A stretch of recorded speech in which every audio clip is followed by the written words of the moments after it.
la modernidad no debe estar peleada con la preservación del patrimonio cultural, el patrimonio histórico, para nada. La idea de patrimonio termina siendo algo abstracto, ¿no? O sea, pensamos que el patrimonio es el edificio y en realidad el patrimonio es el valor simbólico que tiene el edificio, porque el edificio no deja de ser pues una masa de materiales.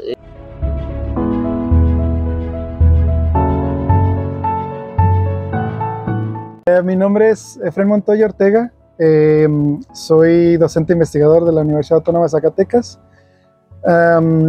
Tengo la licenciatura en arqueología, en antropología con especialidad en arqueología, la maestría en tecnología informática y el doctorado en estudios novohispanos de aquí de la universidad. Tengo entendido que tu doctorado tuvo mucho que ver con lo que es el área urbana de Zacatecas. Sí, de hecho hago precisamente mi disertación fue sobre, habla sobre la transformación urbana que se dio en diferentes etapas en un barrio específico que es lo que se conoce como el barrio de Chepinque, en donde está la Alameda.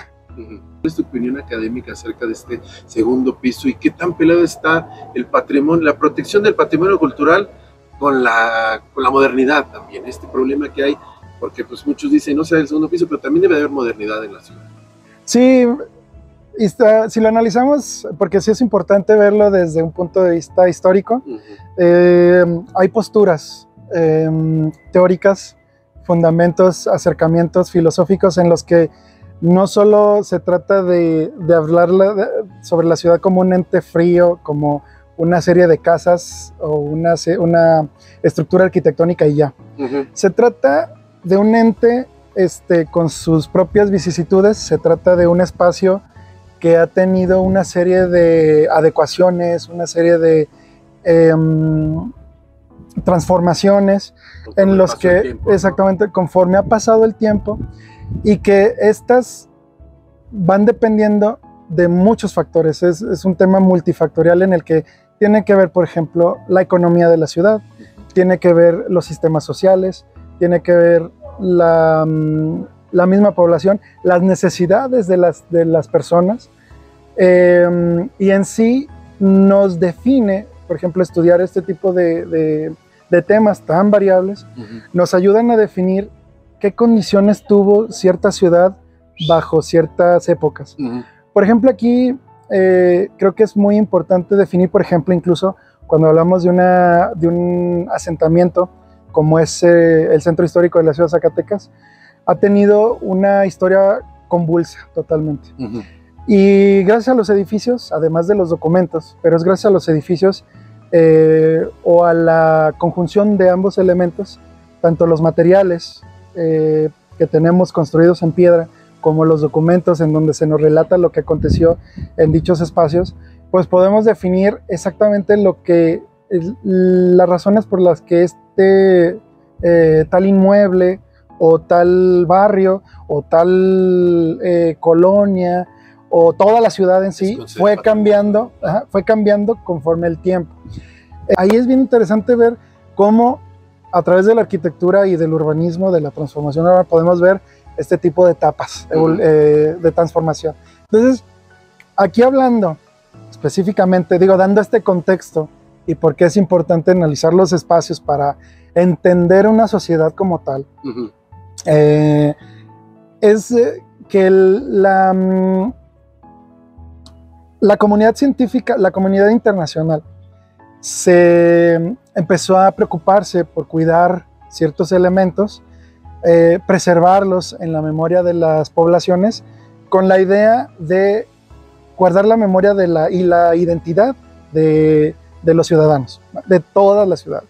Es por eso que se comenzaron a organizar en diferentes instituciones, como la UNESCO, el ICOMOS, en el que empezaron a organizarse en ciertos países y hablaban expertos en la materia y daban recomendaciones para prevenir, para preservar, para conservar qué hay que hacer en estos edificios en caso de ¿Qué hay que hacer en este tipo de patrimonio en caso de? Entonces se empezaron a través de este seguimiento, pues de estas reuniones internacionales, se devinieron en cartas, pues ahora sí, en reglas que nos ponen las reglas del juego en cuanto hablamos de elementos históricos, ¿verdad? Ahora bien, hay que tener mucho cuidado cuando hablamos de las ciudades, porque siempre se usa la palabra ¿qué es lo original? ¿Qué es lo original? ¿Qué etapa es la original? ¿Qué etapa? O, por ejemplo, cuando hablamos de un edificio, es que lo queremos regresar a su etapa original. Aquí yo siempre he sugerido que hay que tener mucho cuidado con esta palabra de originalidad, porque en sí no estamos hablando de que lo regresemos a una etapa. ¿Cuál original? ¿Cuál es lo original? Porque puede ser incluso subjetivo. Para mí lo original, pues eso sería lo que estoy viendo ahorita. Para mí lo original es lo del siglo XIX, pero puede ser un edificio que incluso tiene rastros de arquitectura del siglo XVII, del siglo XVI, podría ser cimentaciones, y para mí eso es lo original. Entonces lo regresamos a cuando, digamos, un ejemplo a lo mejor, para tenerlo como muy claro, cuando era una casita de un cuarto, como catedral, no, que era una iglesia cuando era una iglesia, cuando era una parroquia pequeña, o a qué me hablas cuando dices originalidad. Entonces ahí no podemos decir, es que hay que regresarlos a su etapa original, sino es resguardar, catalogar, reconocer y posicionar cada etapa significativa que ha tenido un inmueble durante desde su construcción a la fecha. Es por eso, por ejemplo, en mi tesis, yo siempre he propuesto que estas etapas deben ser cuidadosamente estudiadas, porque nos permite entender muchas vicisitudes que hay en la arquitectura y en el urbanismo mexicano, ¿verdad? Histórico, novohispano, contemporáneo, etcétera, etcétera. Hay incluso ante esto, hay posturas teóricas que, por ejemplo, yo soy muy proclive a estudiar lo que es como una mezcla de postulados de diferentes escuelas, entre ellas, por ejemplo, la escuela francesa de la historia urbana, que nos propone precisamente la importancia de estos conceptos que llaman permanencia y persistencia, ¿verdad? Estos los propone Lavedan y Poet.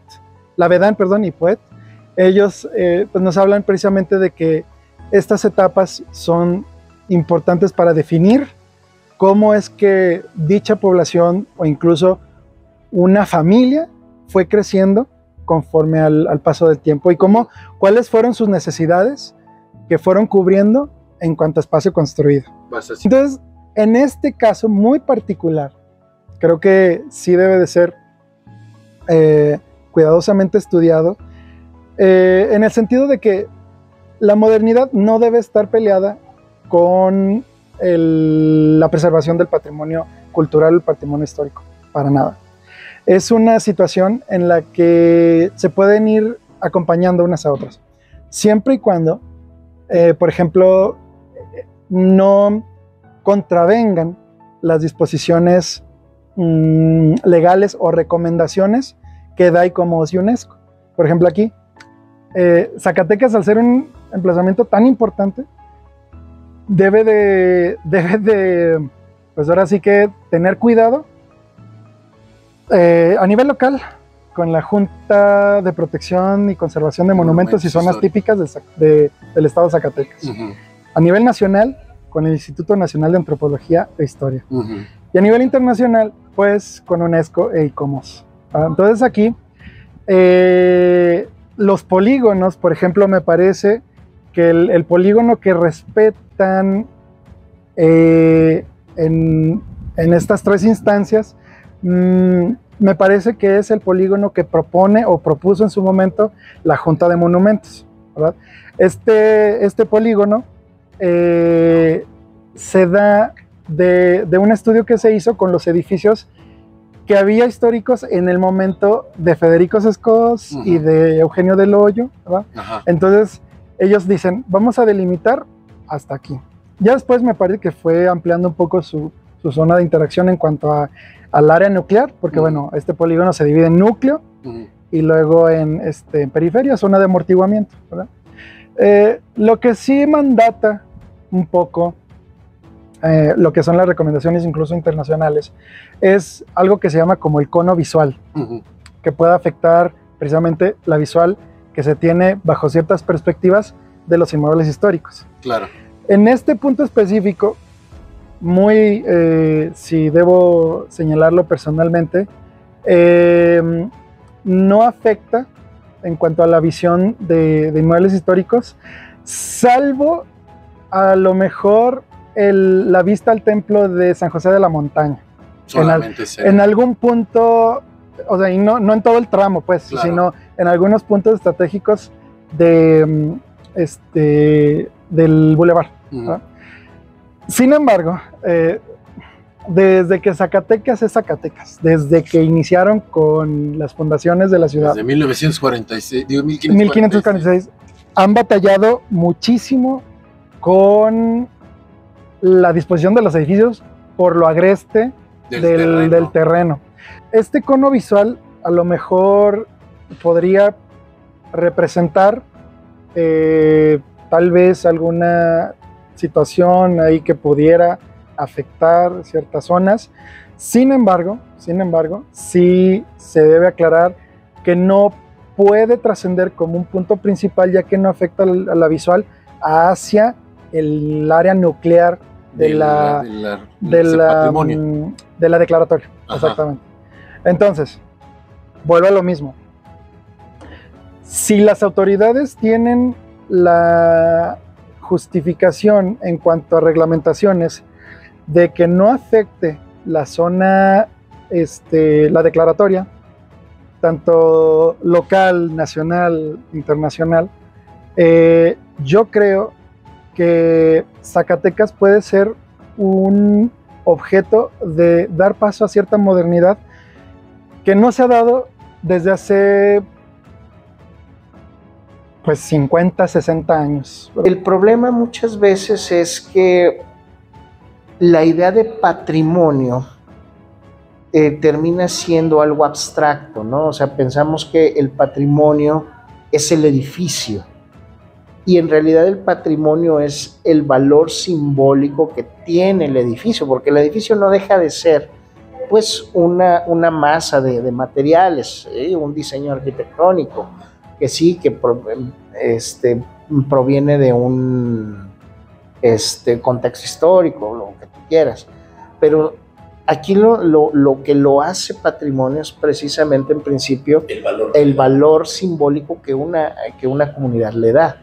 Por eso es que es importante saber qué es lo que representa este tramo donde el proyecto va a estar para la sociedad, porque, insisto, no solamente es el valor patrimonial, hay un valor económico en ese corredor, hay un valor utilitario, pragmático, y entonces algunas de esas cuestiones pues, pueden ser incompatibles. Por ejemplo, la idea del valor pragmático, por ejemplo, a mí me puede gustar mucho cómo está el bulevar, ¿no? O sea, puede tener un valor estético para mí por las áreas, incluso un valor ecológico por las áreas verdes. Y ese valor ecológico puede ser incompatible con el valor económico, pragmático, ¿no? Entonces ahí lo difícil precisamente es conciliar. Pero ¿cómo puedes tomar una decisión, insisto, si no conoces los pormenores, ¿no? Y ahí es donde creo que lo importante es precisamente llevar a cabo estos estudios de planificación, tanto estructural como cultural, como de patrimonio. Esta obra en un sentido estricto tiene una función de carácter social. Entonces, es importante escuchar al usuario también de eso, ¿no? Y la función de la UNESCO es salvaguardar un elemento de carácter cultural. Entonces, la UNESCO puede emitir una opinión en ese sentido, ¿sí? Pero aquí la cuestión es que esa opinión es una dentro de una playa de cuestiones que se tienen que atender. Que decir no funciona, sí funciona, sería ver cómo se puede hacer un proyecto de este tamaño sin afectar lo que se supone que se va a afectar.